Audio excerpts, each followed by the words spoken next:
Welcome, everybody, to Greg Heym's Crossing the Line. See, it's Monday. We're not going to edit that out because it's funny. We don't cut funny here. Episode 37. It's the first time we've been funny, maybe. I don't know. We'll see. It's August 26th today, and it's National Dog Day. Not Hot Dog Day. Don't get hungry, but it's National Dog Day. So those of you with pets, enjoy. And to my brother's dog, Lucky, again, woof. Happy Dog Day. Be nice to Grandma.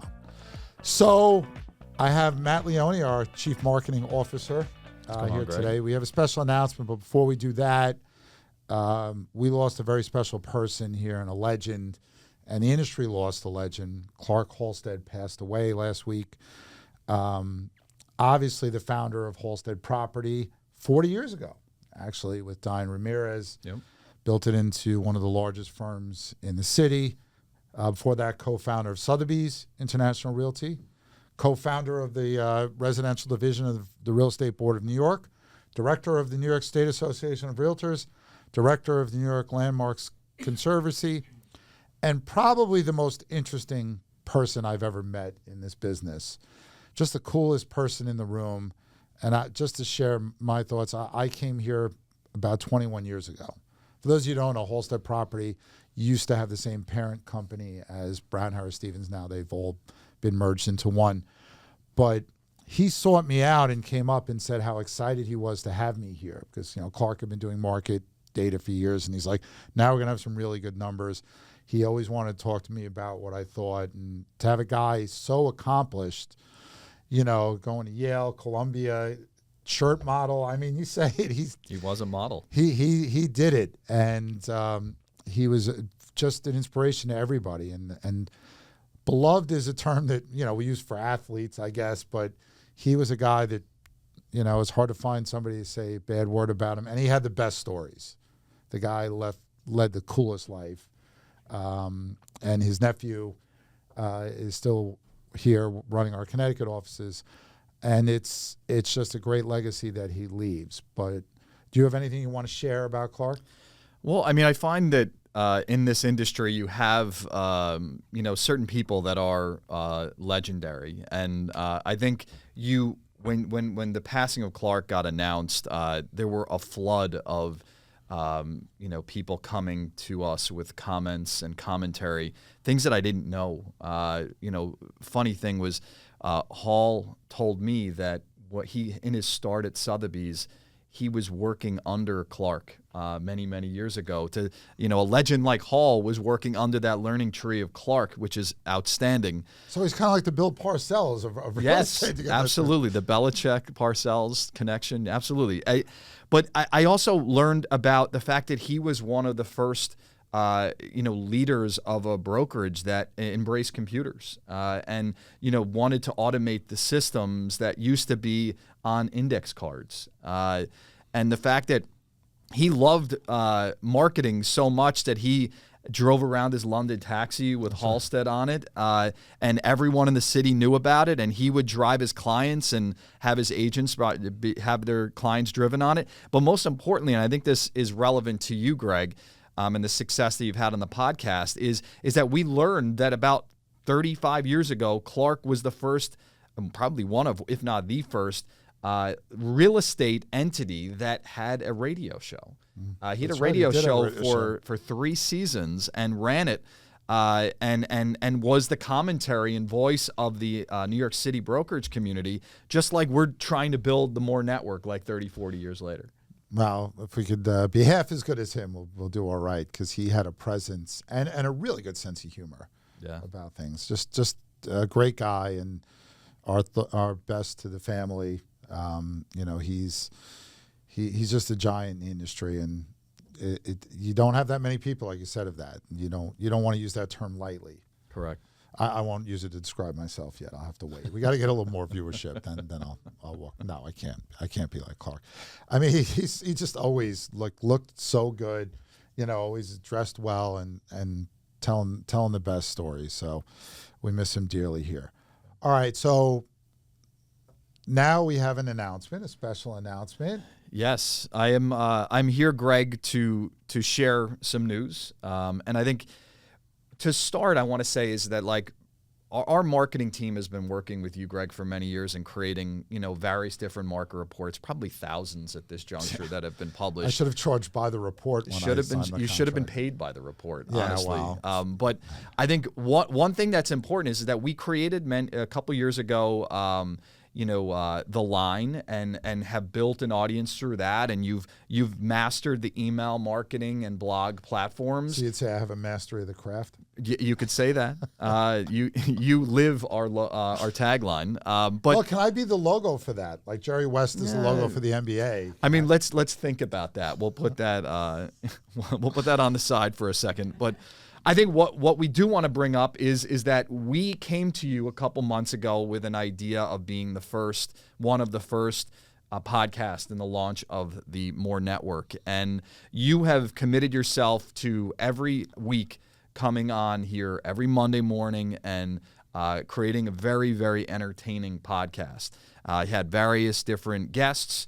Your ratings are, at the highest of our video watched. I don't know why. Video is the highest with you. It's clearly you would my think good it would looks be and audio. charm. I mean, well, we pander to the audience. I've had kids on the show. You got Ron Guidry. We got Ron Guidry bobbleheads. Yes. We got funny make 'em up joke things. Yes. I have a strong support among the Long Island jazz community. That's true. They're number one podcast of that community, I heard. Well, they know a lot about economics because there's nobody poorer than musicians. So they certainly know what high inflation does to people. But this announcement, the jazz community is going to be very excited for, is that we want to let you know that we are proud to announce that you will have an official sponsor for Crossing the Line, which will be CrossCountry Mortgage, powered by an expert within that company, Scott Nadler. And not only will it be a sponsorship that will go well into 2025 and hopefully renewed thereafter, but you're going to actually have a frequent guest on your hands that is going to be an expert inside of sort of that mortgage world, and that is in the news a lot and what you talk about each week. And Scott Nadler is going to be joining us not only in weeks to come, but he's actually going to be joining us today. That is correct, and we're very excited. Anybody that has access to money is always welcome on the show. We certainly love that, and obviously the biggest challenge to homeowners in this market today is the continued. I can't say high rates because historically they're low, but the fact that rates rose so quickly and have stayed elevated. So I think anybody that can add to that, especially from a personal experience, and I'm locked in here doing podcasts and writing all those reports all day long. So Scott's going to bring a great angle to the show. We love to have experts on, and he's a leader in the field. One of Mortgage Executive Magazine's top 1% of originators in America. Yes. So and he's all about hoops, as we found out. So we can talk about that too. And okay. Get the forecast for the Knicks. But it's great, and we're looking forward to it. Is he going to bring money for me every show, though? That's the thing. Do I get like a special rate if I want to refinance my mortgage? That's probably no. I don't know if compliance is going to allow that, Greg. But I think what we can say to you, though, in closing, before I pass it back to you, Greg, is that our team within marketing and Brown Harris Stevens at large want to thank you for the commitment that you're putting towards the show, because it's we could joke around every once in a while about the things that you bring up in this show that are outside of the world of what you're an expert in, but people listen and watch your show because you help real estate agents be better at what they do. You help the industry understand the world that of statistics and numbers that I think not a lot of them do. You make it simple, entertaining, and we want to thank you for that. And there's a value to this. There's outside entities that see the value in it, and they're now putting their money where their mouth is. And I want to congratulate you on a job well done. Well, thank you. That's touching. And look, the audience has been very supportive. And I've been a real estate economist now for almost 30 years, and here in October it'll be 21 years. So I never thought I'd wind up in this industry doing this, but that's the way life works. And the podcast, it's been funny. People look at me and go, wait, you have a podcast? Like, then they'll go, wait, everybody has a podcast. I go, but how many have one about economics and housing? And they're like, oh, I'm not going to watch that. But clearly, we've had success, and I want to thank, obviously, all of our listeners and viewers out there, and the support from marketing, and obviously Ray and Lena and the whole team here make it easy to do. Don't forget Ron, Louisiana Lightning. Can't forget Gator, my Keeping hero. him relevant. If we ever get him on the show, then my life will be complete, because I still worship the man, and I've never got a chance to meet him. Maybe one of these days. Well, thanks for coming on, Matt, and thanks for the great announcement. We'll bring Scott on in a minute, and we want to remind you we're coming here from beautiful Studio 1873, conveniently located right outside my office, and tastefully decorated, as always, by our good friends at the Everset. This beautiful set here at Studio 1873 is brought to you by the Everset. The Everset provides full-service staging and furniture rental solutions in the New York area. For more information, please visit us at staging.theeverset.com or email us at staging@theeverset.com to request a free proposal. And we're back, and welcome, Scott Nadler. Thank you, Greg. Are you It's comfortable? good to be here. Everything okay? The I am water, the right comfortable. temperature, and everything? Perfect. We can't upset This is the sponsor. We can't do that. This is an upscale production you got going on here. I'm We very, very impressed. We try. Anything that makes us look more professional and detracts from what I'm actually saying, it may not hurt that much. You're doing great. So we're going to start with what we call our line items, because we use our blog, the line, as a sort of outline for that. We're going to add some things, and we're going to start with some good news on home sales. Now, it's been a struggle for buyers out there, lack of inventory, high prices, mortgage rates that are making affordability an issue. But after 4 straight monthly declines, existing home sales rose in July. Yes, only by 1.3%, but that's the first monthly increase since February, and that's very important. And I guess we shouldn't be surprised, basically for 2 reasons. One, inventory is up big time, 20% year over year, desperately needed, and mortgage rates drifting lower since May, right? So you have more homes for sale, you have lower rates, and you get an uptick in sales. Yeah, and I think with rates coming down since May, you're definitely seeing a difference. But rates have gone down a good amount in the last couple of weeks, even a significant amount. So I think it was from July 25th, the 10-year Treasury was close to 4.30, and then by I think August 5th, it dropped all the way down to 3.69. Well, that was a big drop in a 2-week period. Yeah, the inflation numbers have been good. Yeah, and you see jobs numbers, and we'll talk about this a little later as well. Employment not rising as quickly, unemployment rate going up. It's that careful what you wish for scenario, though, because if things slow down too much, you worry about the recession. The Fed has proven in the past they don't know how to pull off soft landings. Maybe this time is different. We'll see. And I was traveling when rates dropped a good amount, and that always seems to be the case. And I talk to people. Well, get on a plane right now. Let's go. It's one or the other. Either rates skyrocket or they drop a ton while you're away, and it's like they can't wait for you to just be back working. No. But yeah, there was a big drop. And we're not going to do a touchdown dance or anything, right? Because first of all, nobody wants to see that. But second of all, speak for yourself. Sales are still 2.5% lower than a year ago, so it's not like we're busting out here, and well below the pre-pandemic numbers. So, it's good news. We saw pending home sales have been rising, so that's encouraging. So, and we'll get more information on that at the end of this week. That lags a bit. Some other interesting findings of the reports, just if you're curious, inquiring minds may want to know. The median price did tick down from last month's record, but it's still pretty high, $422,600. That's up 4% from a year ago. All cash offers, 27% of sales in July. That's not changing much. 29% of the purchasers were first-time home buyers. This is the most interesting thing when you drill down in the data. Sales of homes priced at $1 million or more were 26.5% higher than a year ago. So cash is king. Sorry about that, Scott. But we see that here in Manhattan for sure. The very high percentages, and co-ops have something to do with that. We like to see activity, though. So even though there are all cash deals being done. People are buying homes, which is a good thing. And I think the numbers that I saw 10 years ago, the share of homes that sold over $1 million was 2%. 5 years ago, it was 4%. Now it's 8.5%.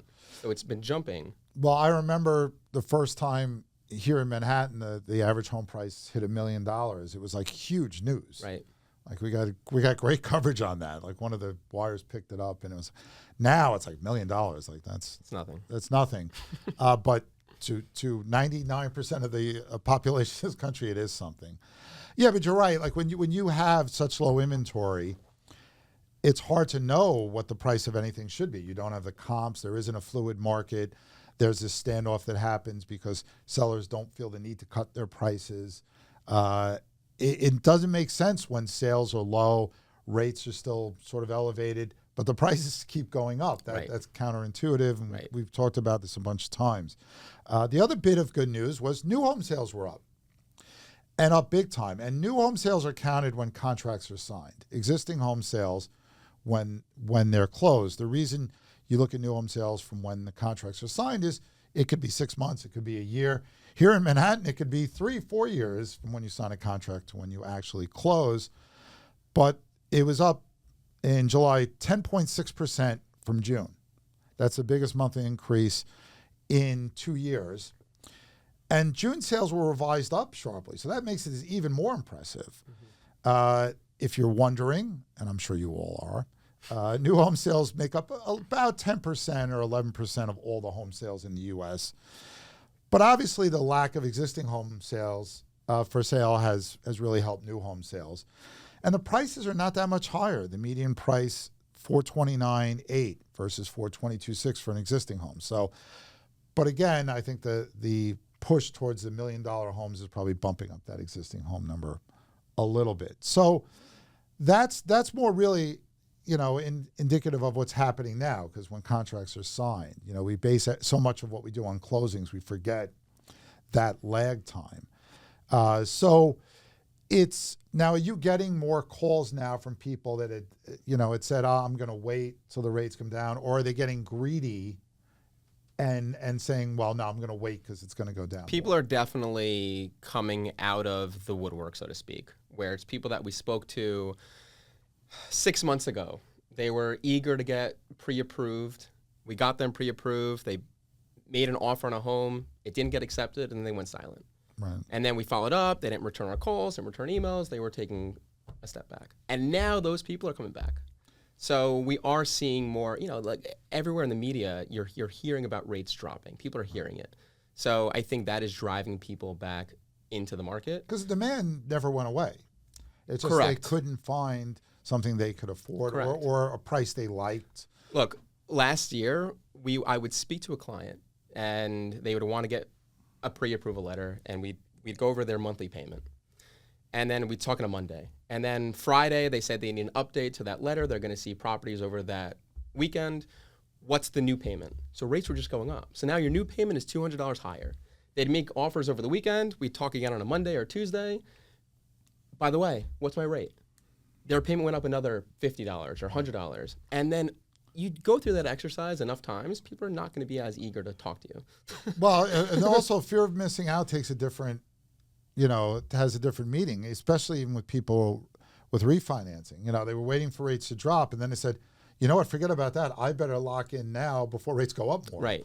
And you saw that, those little bursts in refinancing activity, which is still obviously very slow. Right? Yeah, but it's definitely picking up. I've been talking to more and more clients, especially those who took a non-standard loan where they have to take a higher rate. Now they qualify for a better rate because they have more consistent income or their credit score improved. Now they're eligible for a better loan. They can refinance. So there's some people out there with 8.5% interest rates that are now eligible for a more market rate.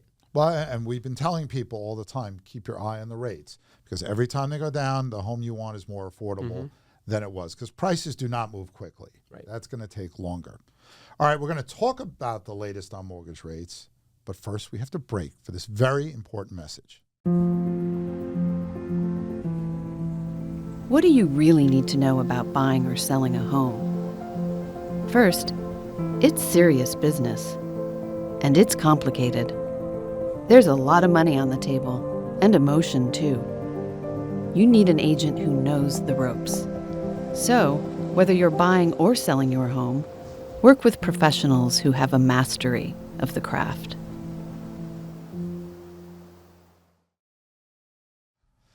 And we're back with Scott and Adler. Having fun so far? So far, so good. All right, Loving it. That's what we try Yeah, to have we need fun. more bobbleheads, I think. You got to get your own, man. I'm gonna. But yeah, this is the only one that matters to me. I get it. I was at the game when they gave the bobbleheads. I wound up going home with 3 of them. I have one in my office, one in my home, and one kept in a secret location, like the Declaration of Independence, underground, so it can't be harmed. We miss you, Gator. Show up at Yankee games more. I need to see that mustache. It's the best mustache ever. All right, so we were talking about mortgage rates. So last week they fell to a 15-month low, just under 6.5%, 6.46 for conforming mortgages. Now, a year ago, rates were 7.25. So, and like you said, you see the recent progress really showing in these numbers. And one of the things that we always talk about is this misconception about rates, that rates are high at 6.5%. Think of it this way. Right before the financial crisis in 2006, when I bought my house in Long Island, my rate was 6.5%, and I was very happy with that rate. Yeah. The average rate over the last 50 years is 7.7%. Yeah. But this disconnect, we talked about this study a couple months ago where they asked people what they think the normal mortgage rate is, and they said 5.5. Do you think people still have that number in their head? People still look at their neighbors who have a 3% rate, and they're thinking, like, yeah, exactly. But I think people are coming to terms with the new reality, which is not so new anymore, but the fact that rates are where they are, and the fact that they were so elevated, now they are coming down. You're seeing what the difference is in that monthly payment is making a big difference. And I think people are being educated, and they're seeing the history, hearing someone like you talk about it. It's making a difference. I'm making a difference? You are making a difference, Greg.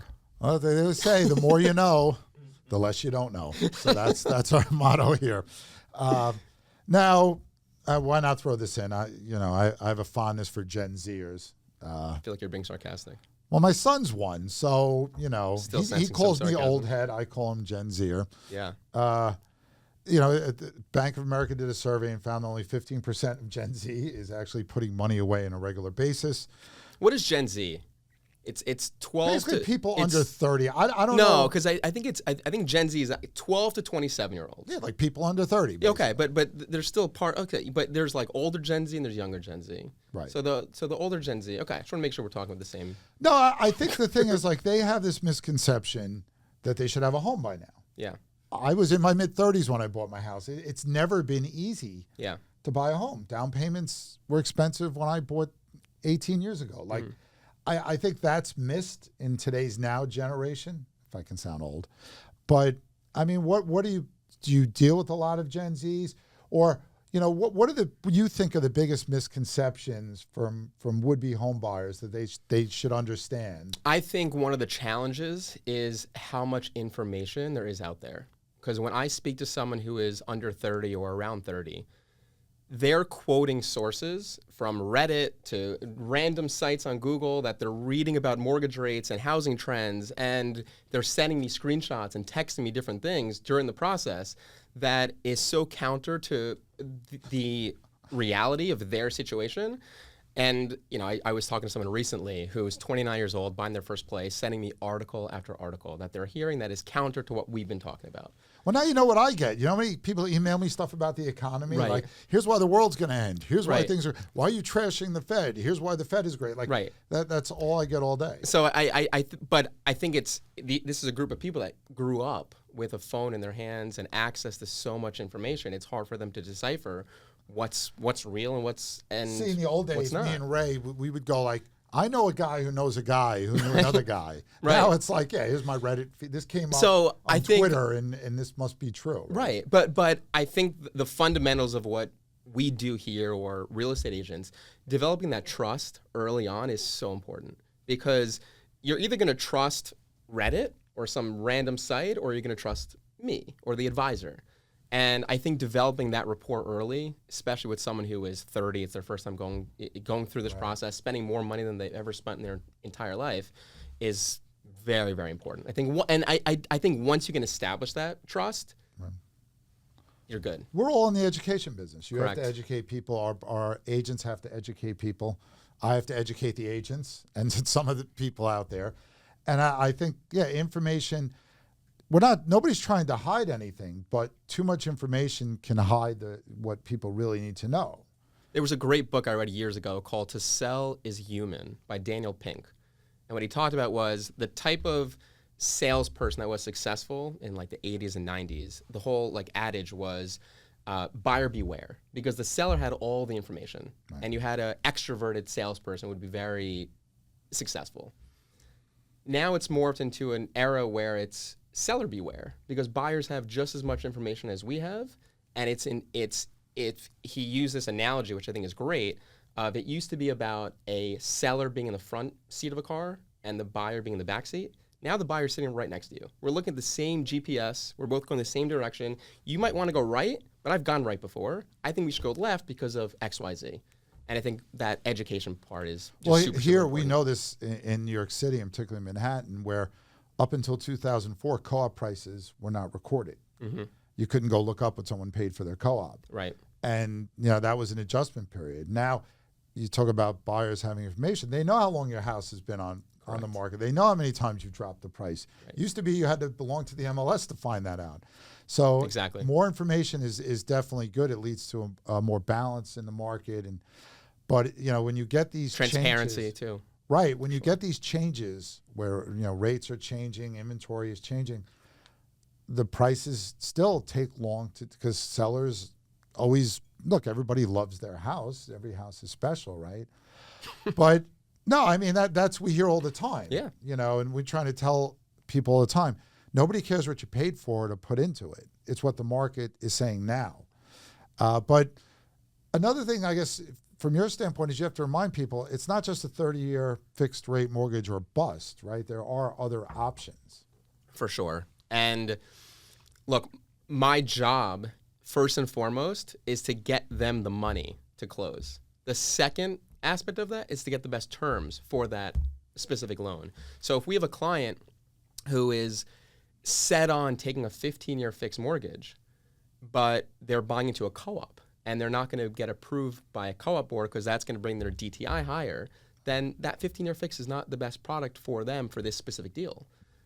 So it is important to talk about interest-only programs or adjustable rate options to see kind of what the best product is for each specific client and what their goal is. Do they want to pay off their debt as soon as possible, or do they want to use their mortgage as an asset and grow their assets?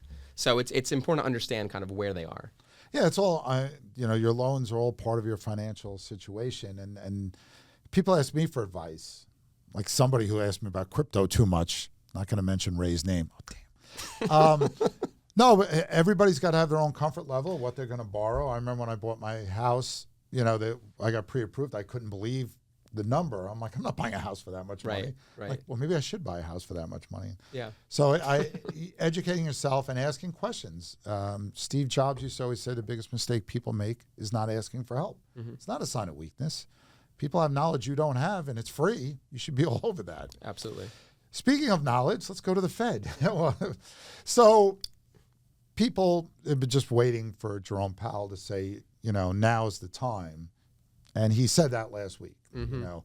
But, of course, he couldn't say it in plain English because he only speaks Fed speak. So he said two things, which I would never have said like this. His way of saying we're going to start cutting rates was, quote, the time has come for policy to adjust. If you didn't fall asleep during those couple of words, you get bonus points. And then he said, the direction of travel is clear, and the timing and pace of rate cuts will depend on incoming data, the evolving outlook, and the balance of risks. Incoming data. So I want to talk to you about that. what to translate those two into a succinct sentence that you'll actually listen to. You're getting your rate cut. Now leave us alone until more data comes out. That's basically what he said. The market loved it. A losing week turned into a winning week very quickly. As we're filming this on Monday morning, the Dow is at another record. It's exactly what they wanted to hear. But now people are getting greedy. It's like, well, maybe it's not a 25 basis cut. Maybe they go 0.5%. I think they said there's a 33% chance now that it's going to be a 50 basis point cut. So what do you think? What are you betting on? I think it's all about that September 6th jobs report. That's going to be very, very telling. It's a good point. So since between now and then, they're meeting in the middle of September. We're going to have a jobs report. The PI brothers, as I call them, CPI and PPI are going to come out, and retail sales are going to come out, all in that time. And that can change. They have to cut. Even no matter what this data says, they've got to go 20. I don't think they go 50. You remember after the jobs report came out for July, everybody was panicked because, like, oh, there's a recession coming. And some people said they should cut 50 basis points right now. And I said, it's ridiculous. It's going to, the Fed has a credibility issue going back to when they let this inflation get out of control in the first place. If they started to panic, then the markets would panic. The arsonist is now the firefighter. Yes, it's kind of like the financial crisis when the government that kind of set up the framework for that was going to be the ones to clean it up. So Powell said data dependent a lot, but he puts it in every sentence. But if the data is not reliable, how are they still using that? Like we've seen time and time again, and even more recently, like a lot of data has come out that we can't even rely on. See, he's already segueing into our next topic. That's good. Oh, and again, the one last thing on mortgage rates, because I say this every episode, I think, and you probably have to explain this too. What the Fed does has no direct correlation to mortgage rates. Zero. In fact, they could cut and rates could actually go up. I get this question every single day. And it doesn't help when some top real estate associations, NAR and some other associates sent a letter to Jerome Powell last year asking him to start cutting rates. It's like that could hurt mortgage rates because if it stokes inflation further, rates go up. Rates go up. Again, I don't have any money lent. If Scott's going to lend me money, the longer I'm going to borrow it is going to impact his rate. He's going to want, there's that interest rate risk. The Fed rate is a 24-hour rate. Mortgages could be 30 and years. Nobody uses this anymore. Ever since the financial crisis, banks have abundant reserves. There's no need to trade federal funds. It's more symbolic. In fact, more importantly is what they do with their securities. If they're going in the market, they want to flood it with money, they go buy their securities back, and then people have cash. Right. Or they just get the federal government to send checks like they did in COVID. And, that's another thing about the Fed that upsets me and some other economists out there. They never talk about the money supply. Inflation, too much money chasing not enough goods. They increased the money supply 40% post-COVID. It's contracted about 6% lately. That still means all that money's out there, and that's irresponsible. That's like third world stuff. So we got to be careful with that. All right, so you talked about reliable data. My first job out of college was with the Bureau of Labor Statistics. Sorry to hear that. It's not a bad place to start. When you graduate in the middle of a recession, which I did graduate in college in 92, it's rough, but BLS is pretty well respected. But even back then, they were saying that the BLS cooks the books. And I don't know if that's true. We were just field economists. But so every month we get a jobs report. And then every month the prior 2 months are revised. And there's been a large amount of revisions, particularly lately to monthly gains. And then every year about this time, they do what is called benchmark revisions. And they look the 12 months ending March. So this would be the 12 months ending March 2024. So April 23 to March 24. And I'm not going to sing it, but it's going to be in my head. 818,000 jobs are gone with the wind. Now, I didn't mean the movie Gone with the Wind when I wrote this. I meant the Leonard Skinner song, because when I was writing it, I was going to see Skinner that night, and it was phenomenal. Sold out at Jones Beach, and ZZ Top was there, and the Outlaws. So I was in Southern rock heaven. It's funny, my son, when they were playing Green Grass and High Tides, the Outlaws, he goes, "Does this song ever end?" I go, "No, it's like Freebird. It doesn't." An hour of this concert is going to be those two songs, and nobody's going to complain.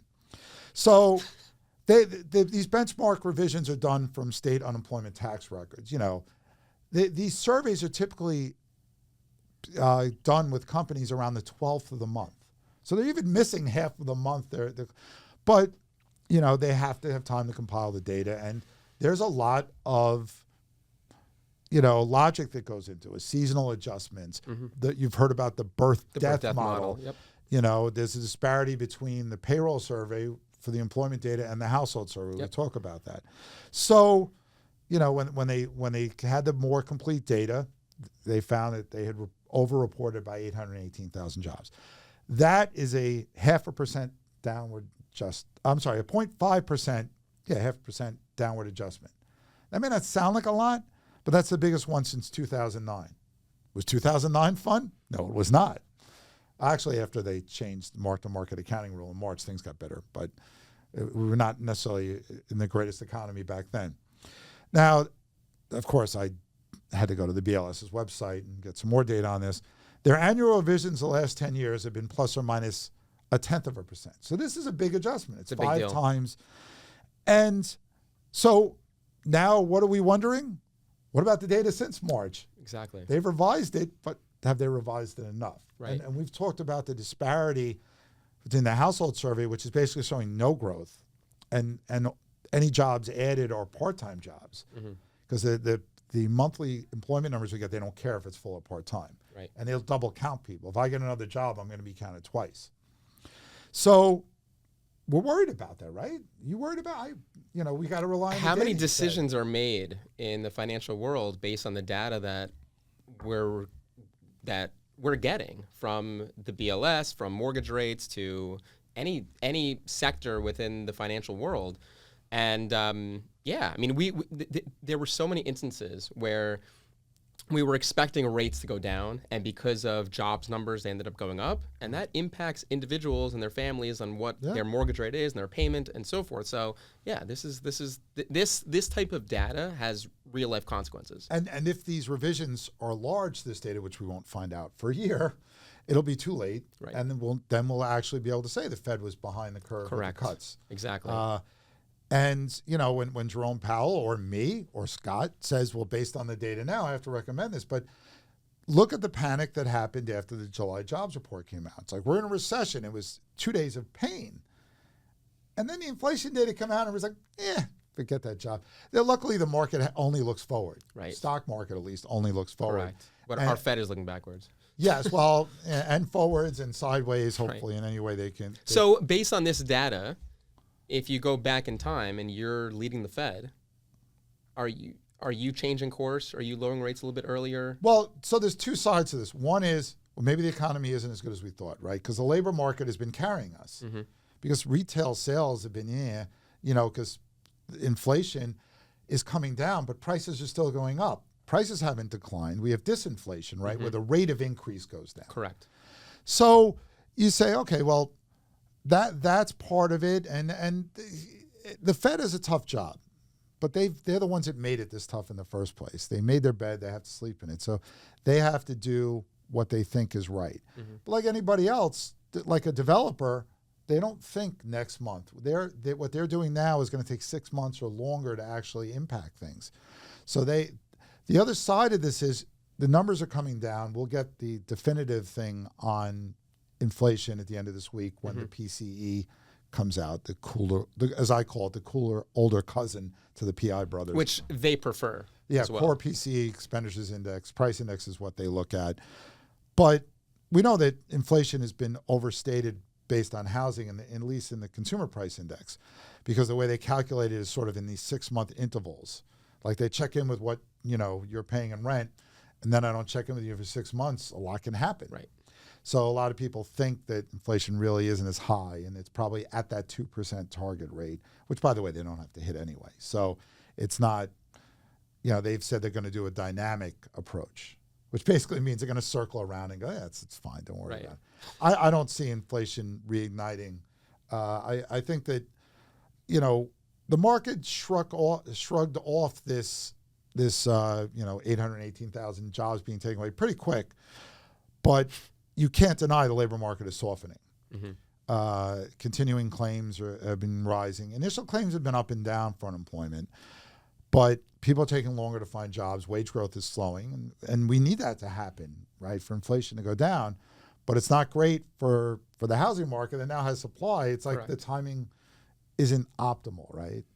that pace in which it went from unemployment rate of 3.4% to 4.3% was pretty quick. And then you get the SOM rule. Yes. We talked about the SOM rule with Yep. the neon flashing lights. Ray made a funny promo about it. We talked about it. And it hasn't been wrong yet. Yeah. You know, inverted yield curves used to be pretty good predictors of recessions. That's not true. The yield curve has inverted a very long time. Correct. And we haven't had to worry about that. All the stuff I learned in economic school in the 80s and 90s was thrown out. The Phillips curve and the idea that if the government ran up huge deficits, rates would go up for everybody else because that's the price of money. And that turned out not to be true. Right. Inflation hasn't been a problem in 40 years. So I guess the outlook is as good as we could hope for, right? I mean, are we going to go into recession? We can't definitively say no, but right now we're not based on the data. But as you said, what happens when the data is revised? We're going to get a revision on second quarter GDP at the end of this week too. What is that going to say? Right. I think, you know, that every bit of data that comes out, you're going to get that nervousness, you know, especially if you own stocks, because they're very quick to get too happy or too mad. There's never a level stock market, it seems. Yep. And there's still a lot going on in the world. We still have 2 wars. We have An election coming up. Yeah. And, all right, so just a closing question, because I get asked all the time. People ask you what election year is due to home sales or interest rates or anything like that. Do you put any stock that the mere fact of having a presidential election is going to impact home buying or borrowing? No. You're correct. You're correct in that. I don't. Actually, It is interesting, though, because I've seen contracts before that were contingent upon the outcome of an election. Really? Yes. And that is wild to me, but yes. I mean, long-term investments should be made with a long-term approach. Correct. Not, oh, no, I don't like that candidate. I don't want to buy a home. Correct. Like, do you still need a home? Do you still want a home? Right. Because they're only in there for 4 years, maximum of 8. I don't know. I think there was a study about stock returns, and they found that in non-election years, the S&P 500 returns about 7.5%. In election years, it's 7%. But these things don't happen by themselves. And I say this all the time. Last election was during COVID.